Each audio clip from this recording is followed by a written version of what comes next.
Kayibanda yagejeje ijambo ku badepite ababwira ko leta igiyeho ari y'abahutu, yiyama abatutsi abaha gasopo mu magambo akurikira ati: nsabye nkomeje abatutsi batari bumva demokarasi n'ingufu zayo kwizera ko leta y'agahutu izagira impuhwe, ariko impuhwe zihabwa uzishaka. Tariki 7 Kamena 1969 Perezida Kayibanda na Parmehutu batangaje manifeste nimero ya 4 ivuga ko Parmehutu igamije ishema rikwiriye igihugu, rirebera igihugu cya gahutu aho aturuka hose, wibohoye ku ngoyi y'ubuja. Murabyumva neza ko aba perezida bombi batigeraga na kwiri shyaka na perezida waryo batigeraga bumva ko igihugu ari cy'abanyarwanda bose. Ba prefe n'abayobozi b'ibigo bahawe amabwiriza yo gukurikiza iyi politiki y'igihugu cy'abahutu.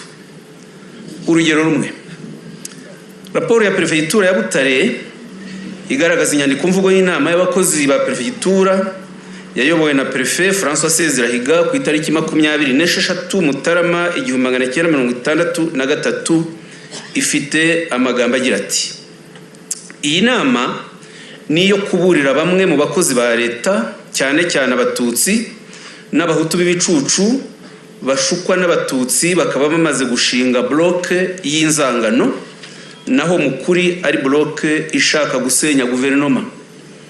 Igitangaza nuko abo ari abatutsi bari mu myanya ikomeye batagombaga kubamo, bagombaga kuba barakurikiye bene wabo ntibabe bakiri mu Rwanda iyo guverinoma ibishaka. Rero bamaze kwirara kuko batagifungwa nkuko byari bisanzwe. Jean Baptiste Habyarimana akiri prefe: yewe sinkunda gufunga, ariko ni mu bishaka nzabibaha rwose. Hariho abatutsi bari mu Rwanda batagombaga kurubamo kuko ari abagome. Hari abari mu myanya batagombaga kuyibamo kuko itabakwiye.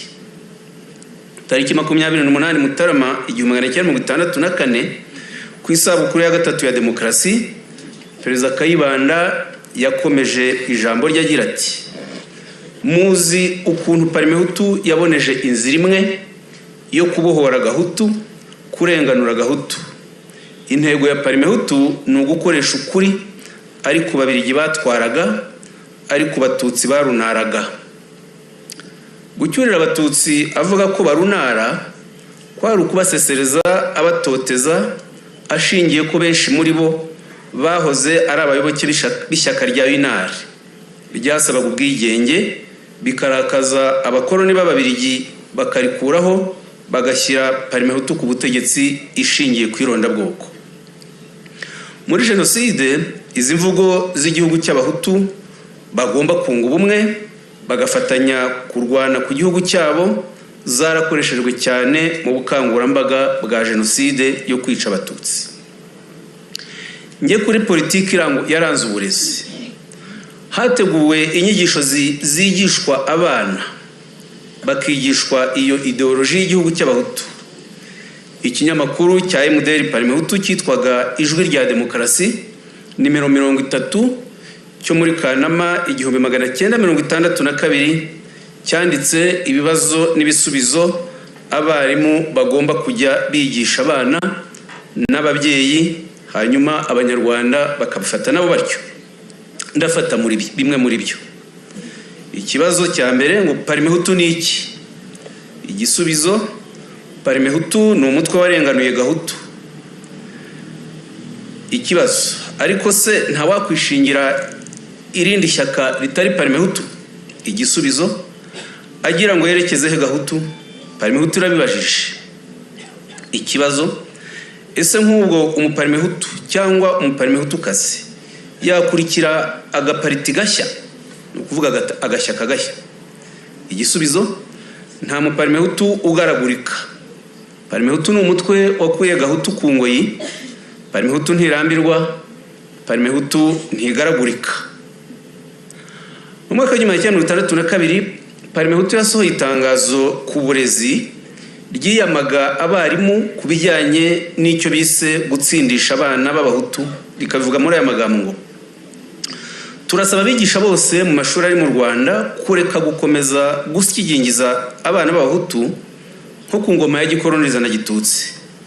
Muri iki gihe hirukanwa abahutu benshi, nyamara twasanze batabuze ubwenge bwatuma bakomeza. Nyakubahwa Perezida wa Sena, abanyatubero mwese, iyi ngengabitekerezo y'irondabwoko riteye ritya yizweho no muri kongere ya Parmehutu yemeje manifeste nimero 3 tariki 21 Kamena 1964 yishimira imiterere y'uburezi burobanura bubuza abana b'abatutsi kwiga. Ibivuga muri aya magambo ngo Parmehutu ishima n'abaparmehutu bukuri ko guhera muri 59 Parmehutu itigeze ihwema kurangiza porogaramu yayo irimo kwinjiza gahutu mu mashuri yisumbuye. Parmehutu igomba kwirinda ibyayisopanyiriza, izihatira kujijura abaparmehutu cyane cyane abanyarwanda ba pariti.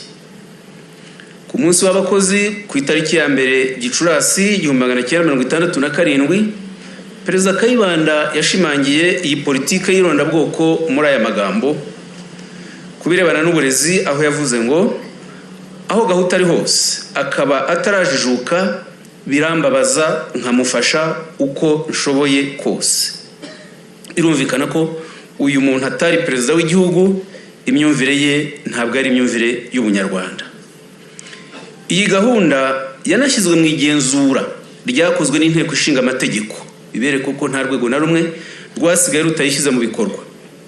Inteko ishinga amategeko y'u Rwanda yakoze ingendo mu mwaka wa 1968. Abadepite bajya mu gihugu hose kugenzura uko uburezi bwifashe n'iyi politike y'irondabwoko, babikorera raporo.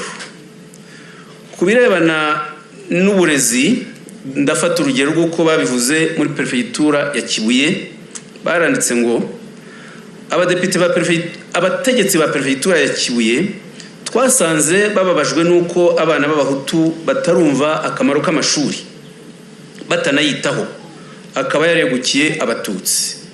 Ibyo birakomeye, ubutegetsi bwose bukwiye kubikurikirana ndetse bugaha facilite, mvuga korohera, bugaha facilite abahutu kugira ngo binjire ari benshi mu mashuri yisumbuye.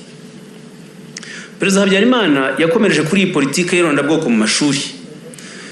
Mu ijambo yavuze ku itariki ya mbere Kanama 1973, amaze ukwezi kumwe afashe ubutegetsi, ari nabwo yatangaje porogaramu politike ye kubireba uburezi. Yabivuze muri aya magambo ngo kwemererwa kwinjira mu mashuri yisumbuye bizajya bishingira ku bwoko n'uturere. Iyi politike yongeye gushimangirwa na kongere za MRND zitandukanye nk'izabereye i Kigali ku itariki 17 kugeza kuri 21 Ukuboza 1980 no kuwa 26 kugeza kuri 29 Kamena 1983. Ibyemezo by'izi kongere byashyizwe mu itegeko nimero 14 yo mu mwaka wa 1985 ryageneraga Minisitiri w'Uburezi 5% y'imyanya mu mashuri yisumbuye na kaminuza ngo mu rwego rwo gukosora ahagaragaye ibibazo. Nyamara ibi byakoreshejwe mu gukomeza ikandamiza rishingiye ku irondakarere n'irondabwoko. Tariki ya mbere Kanama 1982 hizizwaga isabukuru y'imyaka 20 u Rwanda rwari rumaze mu bwigenge. Perezida Habyarimana yagarutse kuri politike y'uburezi, yongera gushimangira irondabwoko muri aya magambo. Leta yitaye cyane ku bibazo byerekeye amashuri.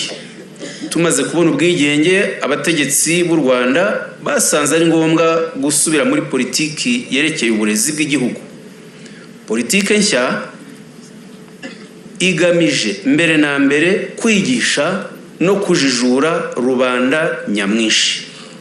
Iyo yavugaga rubanda nyamwinshi yabaga avuga abahutu, ntiyabaga avuga abanyarwanda bose.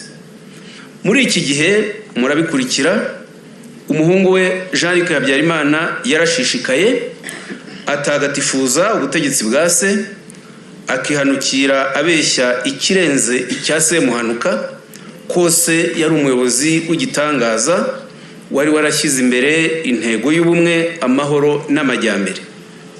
Muri izi ngero nkeya maze gutanga, ubumwe buri hehe mu gihe abana batsindaga ibizami byo kwinjira mu mashuri yisumbuye ariko hakemererwa abo leta ye yashakaga aho gukurikiza amanota? Iyi politike y'irondabwoko rya Habyarimana n'irondakarere byarenganyije cyane abana batagira ingano b'Abatutsi. Mfata urugero rumwe. Mu mwaka w'1981-82 muri perefegitura ya Butare, Abatutsi bari batsindiye kujya mu mashuri yisumbuye bari 44, hemerewe 6 gusa. By'umwihariko komine Huye hatsinze Abatutsi 21, hemererwa umwana umwe wenyine. N'Abahutu bavukaga muri perefegitura zindi zitari Ruhengeri, Gisenyi n'igice cya Byumba bitaga Urukiga, ahavukaga Felicien Kabuga, bagiye bamburwa imyanya mu mashuri igahabwa abo ku Gisenyi na Ruhengeri. Nanone ndabaha urugero rumwe. Mu mwaka w'1989 perefegitura ya Gisenyi yagombaga kubona imyanya mu mashuri yisumbuye 649 hakurikijwe umubare w'abaturage, kuko nicyo bavugaga ko bashingiraho. Ariko Minisiteri y'Uburezi yahaye perefegitura ya Gisenyi imyanya 1045, bivuze ko barengejeho 396. Perefegitura ya Butare yagombaga kubona imyanya 836, ihabwa 696, bivuze ko babatwaye imyanya 140. Iyi myanya rero bamburaga izindi perefegitura niyo leta Habyarimana yahaga akarere ke, ni nacyo yitaga politike y'irenganiza ry'uturere, nyamara bigaragaramo irondakarere rikabishe. Ku kibazo rero kirebana no kwanga gucyura impunzi z'Abanyarwanda, ubu nafashe ingingo zimwe na zimwe zerekana uburyo iyi politike yahozeho yari yarashenye ubumwe bw'Abanyarwanda ku buryo burenze kamere. Kubera bene rero n'ikibazo cy'impunzi z'Abanyarwanda, nyinshi muri bo bari Abatutsi. Tariki ya 8 Kamena 1961, izi mpunzi zari zimaze imyaka hafi 3 zihunze. Icyo gihe Minisiteri y'Ubucamanza yashyizeho amabwiriza ategeka inzego za leta gutanga imitungo yasizwe n'impunzi. Aya mabwiriza ya Minisiteri y'Ubucamanza yakurikiwe n'iteka rya Perezida Kayibanda ryo ku itariki 26 Gashyantare 1966 ryerekeye impunzi, rizikumira kugaruka mu gihugu kandi ritegeka gutanga imitungo basize mu Rwanda, rikanabashinyagurira rivuga ngo kuba barahunze nibo babyiteye.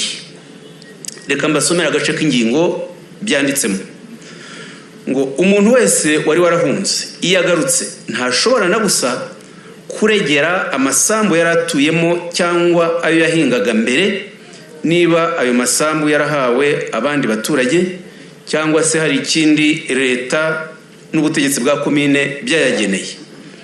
Mu gihe basigaga ibintu byabo byaba ibyimurwa n'ibitimurwa, bene byo nibo batumye byandagara.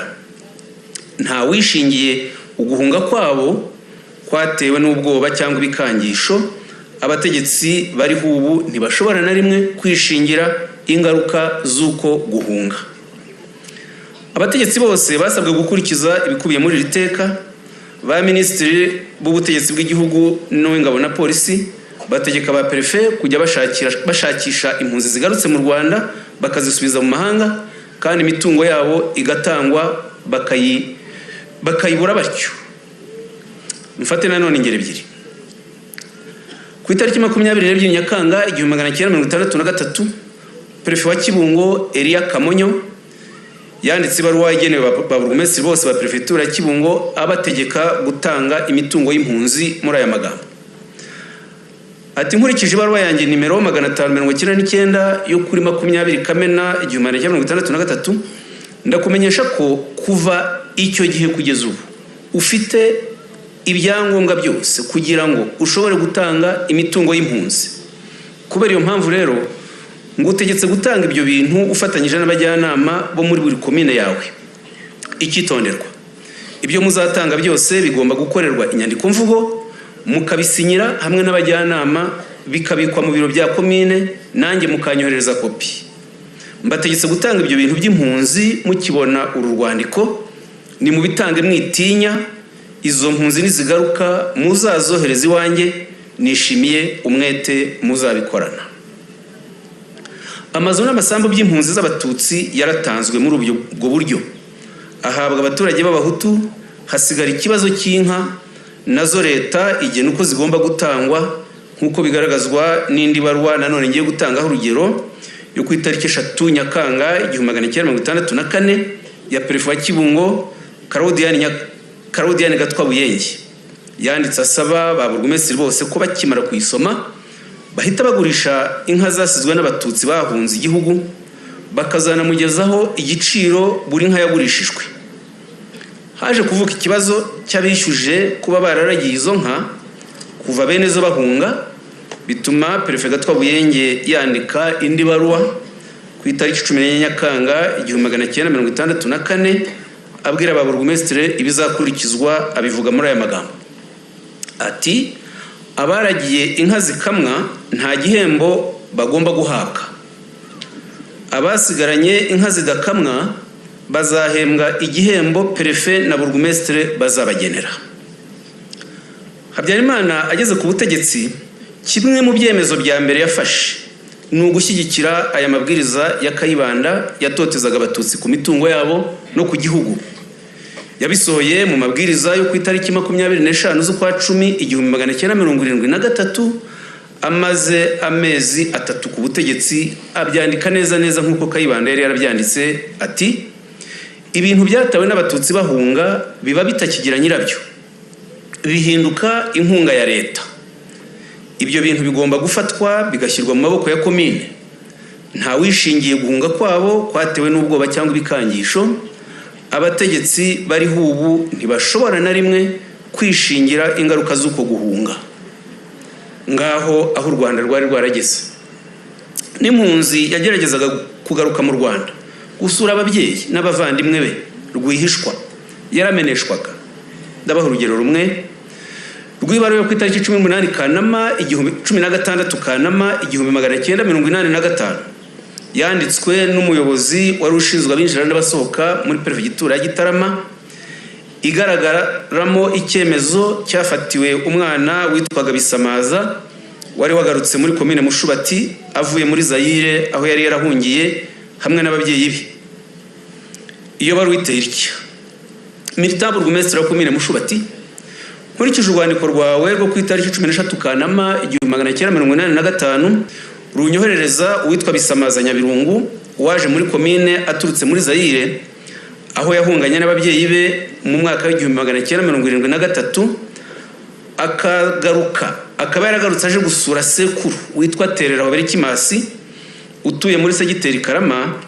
Ndakumenyesha ko uyu Bisamaza atemerewe kuba muri komine ndetse no mu Rwanda hose.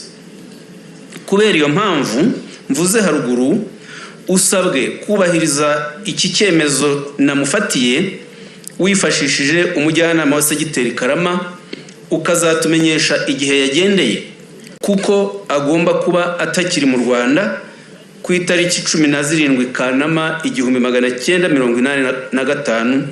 Ugire imirimo myiza. Biravuga ko uyu musore yahawe iminsi 5 yo kuba yavuye mu Rwanda agasubira muri Zaire kandi ari umunyarwanda wuzuye.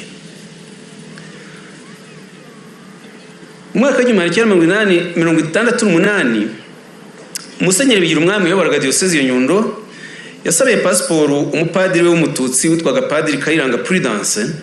Leta irayimwima, ndetse Minisitiri w'Ingabo na Polisi ari nawe rushinzwe ibijyanye na immigration Juvenal Habyarimana, icyo gihe yarafite ipeti rya Lieutenant Colonel, yanditse ibaruwa ibihakana muri aya magambo yimana pasiporo ati: uwo mupadiri ntakwiye pasiporo kuko ababyeyi be ari impunzi mu mahanga, kuko kandi uwo mupadiri aramutse agiye i Bukavu yatera inkunga abarwanya leta y'u Rwanda.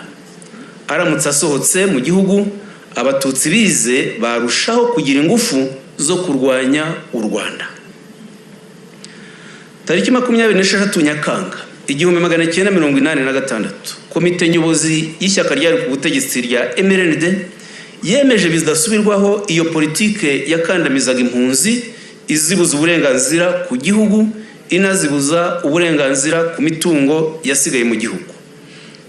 Komite nyobozi ya MRND yafashe icyemezo kivuga ngo u Rwanda rufite umutwaro uremereye wo kugira abaturage biyongera ubutitsa. Nta wakwirengagiza ko ubwiyongere butubya umurima, ko u Rwanda rudafite umutungo kamere wakomokaho akazi. Nta wakwirengagiza imbaraga nke rwifitiye zo kubonera abana barwo amashuri. Kubera izo mpamvu, u Rwanda ntirwakwirarira ngo rwiyemeze kubona abandi bakwiyongeraho bitewe n'itahuka ry'impunzi za kivunge, kubera ibibatunga byaba intandaro y'izindi nkeke. Njya mbona bihandagaza bakavuga yuko Habyarimana atigeze abuza impunzi z'abatutsi gutaha.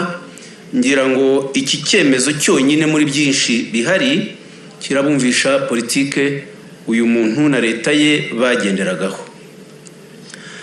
Kubera ibi rero ntibyahagarariye ahangaha, hanashyizweho politike yiswe politike yo gutsemba abatutsi, itangira mu mwaka w'1959 kandi yitwa gutyo. Tariki ya mbere Ukwakira 1959, Parmehutu yashinze ikinyamakuru cyayo cyitwaga Jya Mbere, cyanditse inyandiko nyinshi z'ubukangurambaga bw'iyo politike yo gutsemba. Ndabaha urugero rumwe. Jya Mbere nimero ya 3 yanditswe ku itariki 27 Ugushyingo 1959, yaranditse ngo niba abatutsi bakomeje guturana n'abahutu bazatsembwa. Jya Mbere nimero ya 7 yasohotse ku itariki 17 Mata 1960, irandika ngo Parmehutu ni umutwe wavutse wo kurenganura gahutu. Tariki 28 Mutarama 1964, Perezida Kayibanda yavugiye kuri Radio Rwanda ko abatutsi bazakorerwa imperuka yise ko yihuse cyangwa iy'uruyengeyenge. Ntibyaheze mu magambo, kuko mu Kuboza 1963 mu gihe cy'ibyumweru 2 abatutsi bakorewe jenoside yeruye, cyane cyane mu yahoze ari perefegitura ya Gikongoro, yishwemo abarenga 15,000 kandi amahanga atangaza ko ari jenoside. Navubaha tariki 4 Mata 1994 mu birori byo kwizihiza umunsi mukuru w'igihugu cya Senegal, Colonel Bagosora wari umuyobozi mukuru muri Minisiteri y'Ingabo z'Igihugu, akaba yararwanyaga ku buryo bukomeye amasezerano y'amahoro ya Arusha, yabwiye abari bitabiriye ibyo birori ko igisubizo kimwe rukumbi gishoboka ku Rwanda ari ugutsemba abatutsi. Mu bantu bari bahari bemeje ayo magambo ya Bagosora, mu buhamya batanze mu rukiko mpanabyaha mpuzamahanga rwashyiriweho u Rwanda no mu nyandiko zitandukanye, harimo General Romeo Dallaire wayoboraga ingabo za Minuar mu Rwanda, harimo Jacques Roger Bobo wari uhagarariye umuryango w'abibumbye mu Rwanda, harimo kandi Colonel Eric Marshal w'umubirigi wari wungirije Dallaire ayoboye n'ingabo z'ububirigi zari muri Minuar. Tariki 17 Gashyantare 1994, Perezida Habyarimana yayoboye inama y'abayobozi bakuru ba gendarmerie y'igihugu, yayoborwaga icyo gihe na General Augustin Ndiyimana. Iyo nama yabereye hano inyuma yacu muri hoteli ye yitwaga Rebero Horizon, ni inyuma y'iri hema. Dore